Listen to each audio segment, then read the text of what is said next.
Kakay. Pasensya na, ha? Ako yung batang yun. Seth, pasensya ka na rin, ha? Tita, okay lang yun. Naintindihan namin. Pero mauna na kami, ha? Sige, salamat. Pasensya na uli. Ingat kayo, ha?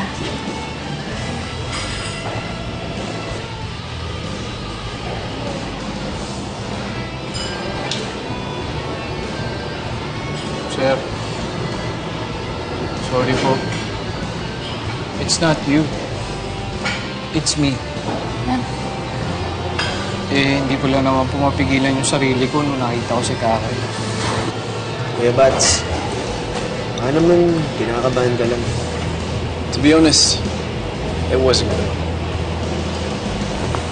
But, the good news, pwede ka pang bumawi. Oh, narinig mo yun, kuya. Pwede ka pa raw bumawi. O isipin mo na lang warm up mo to. Okay na yung babawi tayo next time. Gagalingan mo na talaga, promise. Promise, sir. Gagaling ako po next time. Sir, promise po. Yan. Ay, sir. Sir, sorry po. Hindi na ito mauulit, Bats. Opo. Sir, hindi na po talaga kasi kung hindi ko lang naman po nakita si Kakay, hindi sana po. Business to. Sa susunod na pumalpak ka pa, hindi ka na namin bibigyan ng isang pagkakataon.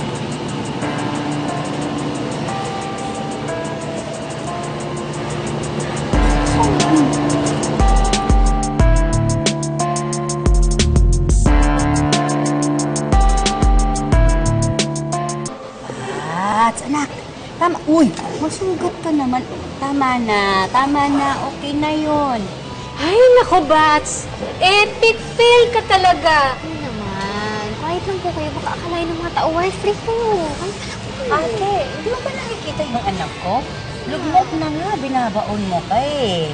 Bumalpak na nga, dinediin mo pa. Walay na nga yung jokes, pinamumukha mo pa. Wala na nga pumalaktak, binapahiya mo, sinisermonan mo. Diba? Baka nga, pag nagkataon, mawalan talagang tuluyan ng trabaho yung anak ko eh. May tama na? Kayo na po yung nakakasakit eh. Mas marami pa po yung sinabi nyo kaysa kay Tita eh. Ay, sorry na. Eh, kasi naman, mana-mana lang yan. Eh, tingnan mo nga ang iba nga dyan. Nakailang palpak, pero binibigyan pa siya ng chance. At speaking of palpak, si Mr. Wilton Bandiola. Nako, Wilton, manang-mana talaga tong anak mo sa'yo. Oo naman, bakit?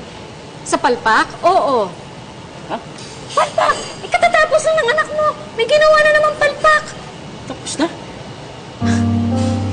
Bakit, sinak? Senso na, matam eh. Naharang ako ni Toti eh. Sigurado ka ba na si Toti talaga ang humarang sa'yo? Sa liit nyo?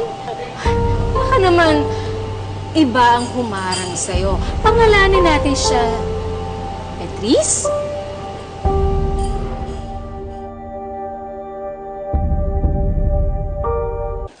Anak.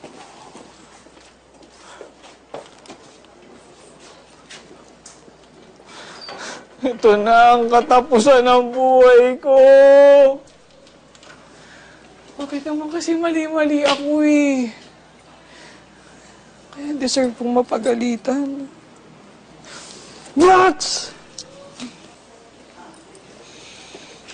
Kuya, ano ka ba naman? Okay nga yung ginawa mo eh. Kung si Sir Yuan na inaalala mo, huwag mo namang personalin yun.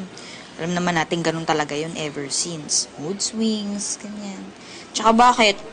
Ikaw lang ba? Pati rin naman ako napagalitan dahil sa boses ko ah. Ay na yun, ano ka ba? Galing-galing mo nga eh. Nak, Bats, sensya ka na. Eh, late din ako. Kaya mo, susunod, aagahan ko. Kahit wag na po, Pawi. Kahit wala na pong susunod. Basta po dagdagan nyo lang yung allowance ko, quits na po tayo. Kuya! Hey, dapat ganun yung joke mo kanina eh. Kasi yung mga pinagsasabi mo doon naman, Bats, ano ba yun? Hindi mo makakatawa yun eh.